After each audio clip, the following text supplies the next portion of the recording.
जय हिंद फ्रेंड्स।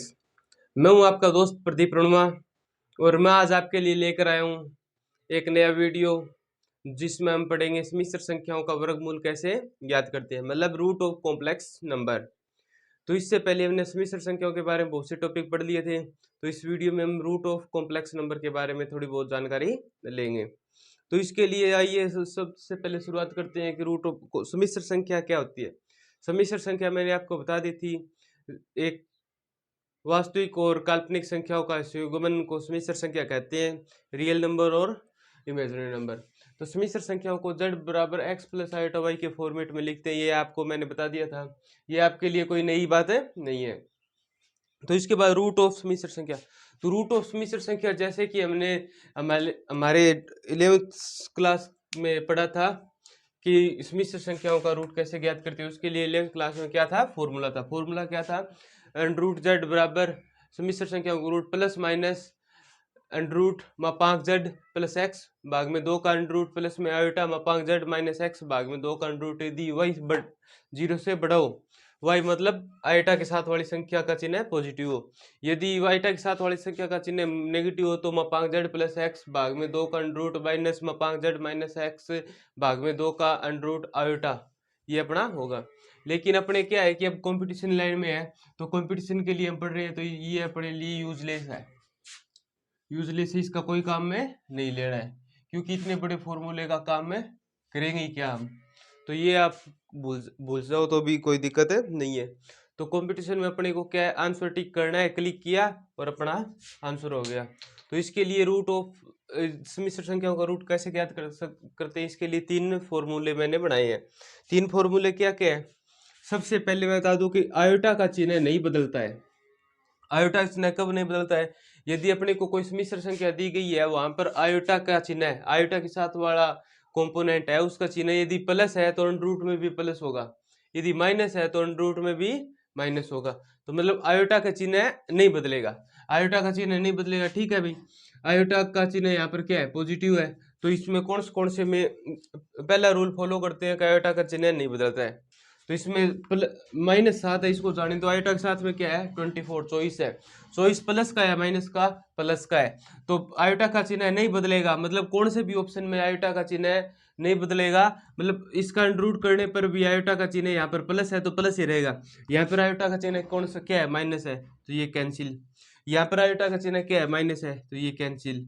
यहाँ पर क्या है, प्लस है, और यहाँ पर क्या है, प्लस है, मतलब 2 में प्लस है, तो भी अपना एक उत्तर नहीं निकला है, लेकिन हमने 2 ऑप्शन क्या कर दिए हैं, डिलीट कर दिए हैं, तो ये 2 ऑप्शन अपने नहीं होंगे, ये अपने कैंसिल। ठीक है, रूल नंबर 1 से अपने 2 ऑप्शन कैंसिल हो गए। तो इसके बाद आते हैं हम रूल नंबर 2 पर। रूल नंबर 2 क्या कहता है, x square minus y square बराबर real number z. X square, यहाँ पर एक्स स्क्र और वाई स्क्र कौन सा है, इसको एक्स मानना है वास्तविक संख्या को, और आयोटा के साथ जो भी कंपोनेंट है, मतलब इमेजिनरी कंपोनेंट को क्या मानना है, वही मानना है। X square minus y square बराबर रियल नंबर जेड, बराबर रियल नंबर जेड किसका होगा, वास्तविक संख्या का। ठीक है, मैं बता देता हूँ ये क्या है, जो अपना क्वेश्चन वाले है, और ये अपने आंसर वाले मानने, कौन से मानने, ये आंसर ऑप्शन वाले, सॉरी ऑप्शन वाले, ये अपने option x square y square, ये ऑप्शन के हैं, और ये आंसर वाला है जो क्वेश्चन वाला, ये क्वेश्चन वाले हैं। तो इसमें से एक्स स्क्र वाई स्क्र किसका करेंगे, सी और डी ऑप्शन का करेंगे। इसमें एक्स क्या है 3 और वाई क्या है 4, x square minus y square करने पर क्या होगा, एक्स स्क्र 3 का स्क्र माइनस 4 का स्क्र वाई स्क्र, कितना हो जाएगा, 3 का स्क्र 9 माइनस 16, कितने हो गए, -7, बराबर real number Z. Real number मतलब वो जो अपने को क्वेश्चन पूछा है उसका रियल वाला पोर्शन इसके बराबर होंगे। मतलब पहली संख्या में जैसे x square minus y square करने पर ये कंपोनेंट आएगा तो ऑप्शन सही है, वरना गलत है। इसका क्या आता है, -7, और बराबर रियल जेड है क्या, बोले हाँ, बोले ये हो सकता है। ठीक है, लेकिन अब डी को करते हैं, डी में x square minus y square करने पर 4 का square 16 minus y square, x square minus y square, 3 का स्क्र 9, 16 में से 9 माइनस करने पर 7, ये 7 और यहाँ पर -7 है, मतलब डी ऑप्शन नहीं होगा। तो अपना 2 ही रूल से अपना क्या हो गया, फॉलो हो गया, दो रूल से अपना आंसर आ गया, ऑप्शन क्या होगा सी। यदि इसमें भी सी ऑप्शन समान ना आए, दो दो रूल अप्लाई करने के बाद भी अपना आंसर दो ऑप्शन में अटक कर रह जाए, मतलब एक ऑप्शन अपना नहीं निकल कर आए, तो हम 3 नंबर रूल फॉलो करेंगे। 3 नंबर रूल क्या है,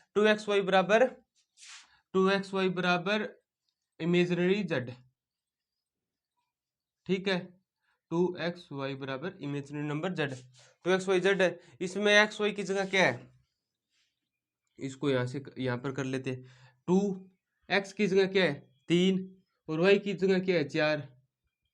तो इसको बराबर, ये कितना हो गया, 2 3 6 6 चौक 24, और इसमें इमेजिनरी जेड मतलब काल्पनिक वाला घटक क्या है 24, तो ये इमेजिनरी जेड के बराबर प्राप्त हो रहा है। तो ये ऑप्शन सही है अपना 4 नंबर के अनुसार भी। ये 4 नंबर फॉलो करता है क्या नहीं करता है, इसको देखते हैं। इसको 2xy, 2x की जगह 4 और y की जगह 3, ये कितने हो गए, 4 दूनी 8, 8 दिया 24।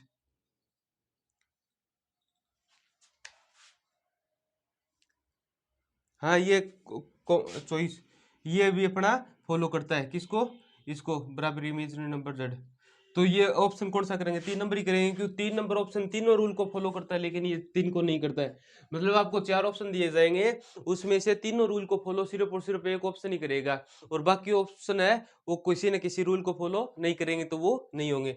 इसलिए अपने को अपना आंसर क्या आ गया सी, क्योंकि ये तीनों रूल को फॉलो करता है। इसी प्रकार आप कोई भी क्वेश्चन लीजिए और वो इसी प्रकार से हो जाएगा। यदि आपसे ये इस फॉर्मूले से क्वेश्चन नहीं होता इन 3 रूल से, तो आप कमेंट में लिखकर छोड़ दीजिए, मैं आपको आंसर का रिप्लाई जरूर कर दूंगा।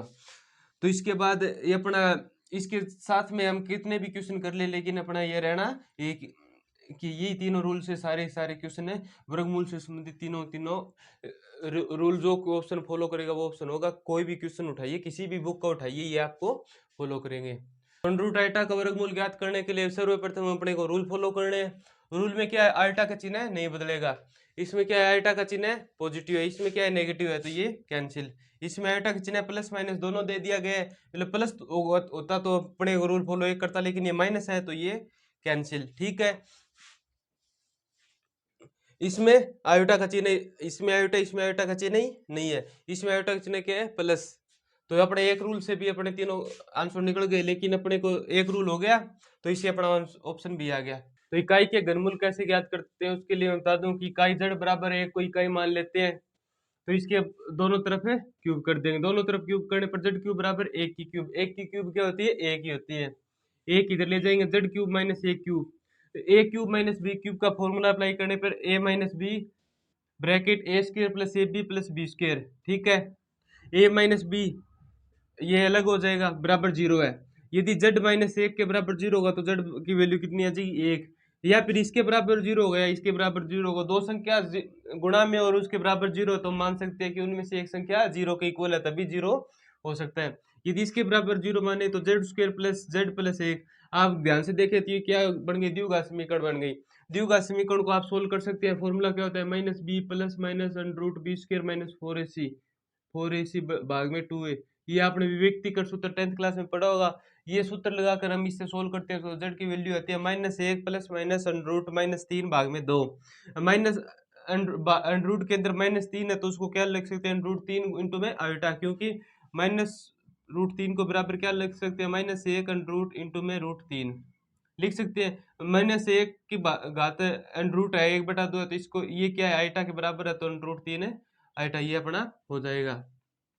ठीक है, इसके बाद ये अपना हो गया z के बराबर अपने पास कितनी वैल्यू आ गई, अपने पास z के बराबर 3 आ गई, या तो z की वैल्यू 1 होगी, या फिर -1 प्लस में √3 आयटा बटे 2, या फिर -1 माइनस √3 आयटा बटे 2। यहाँ पर प्लस माइनस 2 है, तो इनको अलग अलग करने पर अपने पास z की कितनी वैल्यू आ गई 3 आ गई।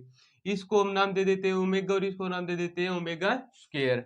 ठीक है, इसको आप ध्यान से देखोगे, ओमेगा के साथ में आयोटा के साथ वाली संख्या √3 के साथ का चिन्ह क्या है पॉजिटिव, इसमें आयोटा के साथ √3 है, और √3 का चिन्ह क्या है नेगेटिव, नेगेटिव दिया गया। और आपको पता, और बाकी संख्या सारी समान है। यदि हम किसी संख्या को युग्मी ज्ञात करते हैं, तो उसके आयोटा के साथ वाला चिन्ह बदल देंगे। इसमें ये मान ले कि इसमें आयोटा के साथ पॉजिटिव चिन्ह, इसमें नेगेटिव है, तो ये कह सकते हैं ओमेगा ओमेगा स्क्वायर का क्या है युग्मी है। तो इससे हमने एक कंक्लूजन क्या निकाल लिया, ओमेगा युग्मी बराबर ओमेगा स्क्वायर। ठीक है, इसके बाद यदि हम तीनों को जोड़ते हैं तो इसकी वैल्यू 0 आती है। तो कैसे आएगी, इसमें -1 और ये -1, -1/2, -1/2 कितना हो गया, माइनस का 1, और इसका ये 1 प्लस का 1 कैंसिल, और ये वाला पोर्शन पॉजिटिव है यहाँ पर और ये वाला पोर्शन यहाँ पर नेगेटिव समान पोर्शन है, तो इससे ये कैंसिल हो जाएगा, इसका क्या होगा 0। यदि 1 गुणा में ओमेगा इंटू में ओमेगा स्क्वायर, तीनों को मल्टीप्लाई कराने पर वैसे कराएंगे ओमेगा की घात 1 इंटू में ओमेगा की घात 1, 1 और 1 घात जुड़ जाएंगे 3, और 1 का मल्टीप्लाई किसी में कराने पर कोई फर्क नहीं पड़ता है, तो ओमेगा क्यूब बराबर 1 होगा। इन तीनों को भी जब हम मल्टीप्लाई कराएंगे तो इसका की वैल्यू भी 1 आएगी, आप अलग से कर कर देख सकते हो। तो इससे हम कह सकते हैं ओमेगा की घात 3, ओमेगा की घात 6, ओमेगा की घात 9, 3 ओमेगा की घात में 3 का कोई भी गुणांक होगा तो उसकी वैल्यू कितनी आएगी 1। तो डायरेक्ट हम निकाल भी सकते हैं कि ओमेगा की घात अपने को दे दी जाए, ओमेगा की घात 653 है, इसकी वैल्यू ज्ञात कीजिए। वही आइटा वाला फॉर्मूला, इसमें लास्ट की दो संख्या चूज करेंगे, इसमें 3 का भाग देंगे, 53 में 3 का भाग देने पर क्या आता है, 53 में 3 का भाग है 3 एकम 3, 2 23 7 21, शेषफल कितना बच गया 2। ठीक है, शेषफल 2 बच गया, 17 बार जाने पर 17 51 होता है, शेषफल 2, तो ओमेगा की घात ये वैल्यू किसके बाद ओमेगा स्क्वायर के बराबर है, इससे हम ऐसे ज्ञात भी कर सकते हैं, आपके कोई क्वेश्चन पूछा जाए तो। ठीक है, ओमेगा के बारे में इतना हो गया, और इसके बाद ओमेगा का कोणांक आप डायरेक्ट कोणांक के फॉर्मूले में रख कर ये ज्ञात भी कर सकते हैं। इसका ये ओमेगा है, इसका कोणांक ज्ञात करेंगे 2/3 आएगा, और इसकी ओमेगा की स्क्वायर का कोणांक ज्ञात करने पर -2/3 हो जाएगा, क्योंकि ये तीसरे चतुर्थांश में चला जाता है तो उसमें -पाई प्लस थीटा करेंगे, और इसमें -पाई थीटा करने पर वो वैल्यू आ जाएगी। आप इसका कोणांक ज्ञात कर सकते हैं। ठीक है, ओमेगा का कोणांक क्या होगा 2π/3, और ओमेगा के स्क्वायर का कोणांक क्या होगा -2π/3, या फिर 4π/3 भी कर सकते हैं, आपको ऑप्शन के अनुसार हो। यदि आपको कोई तीन संख्या ओमेगा की टर्म में इकाई की घनमूलों को जोड़ने का कोई क्वेश्चन आ जाए, इसमें आप देखेंगे कि ओमेगा और ओमेगा की स्क्वायर को अलग अलग करने पर उनके घात में कोई पी दिया गया है, इनके घात में पी दिए गए। यदि पी 3 का गुणज है तो इनकी वैल्यू हमेशा 3 होगी। यदि पी 3 का गुणज नहीं है, कोई और अन्य संख्या का गुणज है, 3 का गुणज नहीं है पी, तो इसकी वैल्यू हमेशा 0 होगी। यदि पी 3 का गुणज नहीं है तो ये 1 प्लस ओमेगा स्क्वायर की तीनों ही घात पी है, तो पी 3 का गुणज नहीं है तो इसकी वैल्यू 0, अन्यथा इसकी पी 3 का गुणज है तो इसकी वैल्यू 3 होगी। ठीक है, इसके बाद एक और आता है कि ओमेगा इकाई के घनमूल हमेशा एक ऐसे, यहाँ पर लिखा नहीं है, मैं बोल के बता देता हूँ आपको कि इकाई के घनमूल, नोट कर लीजिएगा, इकाई के घनमूल हमेशा एक ऐसे वृत्त की परिधि पर स्थित होते हैं जिसका केंद्र 0,0 और उसकी त्रिज्या 1 इकाई होती है, और उन तीनों को जोड़ने पर एक समबाहु त्रिभुज का निर्माण होता है, तो उस इकाई के घनमूल कहते हैं। इकाई के घनमूल की परिभाषा भी है और इसकी एक प्रॉपर्टी भी है। जैसा कि मैं बता दूं कि यदि इकाई के घनमूल को हम 3D में डायग्राम करेंगे तो ये एक ऐसे एक वृत्त बनेगा, तो यहाँ पर 3 इकाई के घनमूल प्राप्त होंगे ऐसे। ठीक है, और इनकी त्रिज्या क्या होगी 1 सेंटीमीटर होगी, किसकी, इस वृत्त की, और इन तीनों को जोड़ने पर हमेशा एक समबाहु त्रिभुज का निर्माण होगा। तो ये घनमूल से रिलेटेड कुछ तथ्य थे। घनमूल के बाद अपना एक छोटी सी चीज और पूछी जाती है मिश्र संख्याओं में, ये रफ कर रहा हूँ मैं आपको, फिर अपना ये टॉपिक कंप्लीट हो जाएगा, इसलिए थोड़ा वीडियो तो लंबा हो रहा है लेकिन मैं आपको बता देता हूँ। क्या होती है मिश्र संख्या में, प्रतिलोम पूछे जाते हैं। प्रतिलोम में क्या होती है, प्रतिलोम कितने प्रकार के होते हैं, 2 प्रकार के होते हैं। कौन कौन से, योज्य प्रतिलोम और गुणन प्रतिलोम। यदि मेरे को बोल दिया जाए कि 4 + 3 आयोटा का योज्य प्रतिलोम ज्ञात कीजिए, तो मेरा क्या होगा -4 - 3 आयोटा। ठीक है, यदि 5 आयोटा का योज्य प्रतिलोम पूछा जाए, योज्य प्रतिलोम इसका क्या होगा -5 आयोटा। मतलब मेरे को एक ऐसी संख्या डिफाइन करनी है योज्य प्रतिलोम में, ताकि वो उस संख्या में जोड़ने पर वो क्या है, वो संख्या 0 बच जाए। तो 5 आयोटा का योज्य प्रतिलोम क्या होगा -5 आयोटा। 4 + 3 आयोटा का योज्य प्रतिलोम क्या होगा -4 + 3 आयोटा। ठीक है, और इसके बाद गुणन प्रतिलोम का क्या मामला है। गुणन प्रतिलोम मेरे को यदि कोई संख्या दे दी जाए, कि 4 + 3 आयोटा का गुणन प्रतिलोम ज्ञात कीजिए। तो इसका गुणन प्रतिलोम क्या होगा, 1/4 + 3 आयोटा। मतलब ऐसी कोई संख्या ज्ञात करनी है जिसका इस संख्या में गुणा कराने पर अपने पास क्या बच जाए, 1 आ जाए। तो इसमें 5 आयोटा का गुणन प्रतिलोम क्या होगा, 1/5 आयोटा। ठीक है, ये आप समझ गए होंगे। डायरेक्ट क्वेश्चन में पूछा जाए कि 1 + 3 आयोटा कोई सम्मिश्र संख्या देगी, इसका योग गुणन प्रतिलोम क्या होगा, तो वो हो जाएगा 1/1 + 3 आयोटा। इसका कई बार ऑप्शन को घुमा कर दिया जाए तो इसका परिमेयकरण किया हुआ मिलता है 1 - 3 आयोटा, ऊपर नीचे गुणा कर लेंगे और इसको सोल्व कर लेंगे। ये कितना आ जाएगा, 1 + 1 - 3 आयोटा भाग में 4 अपना हो जाएगा। ठीक है, यही 10। ठीक है, ये अपना हो जाएगा। तो ये इकाई के घनमूल थे।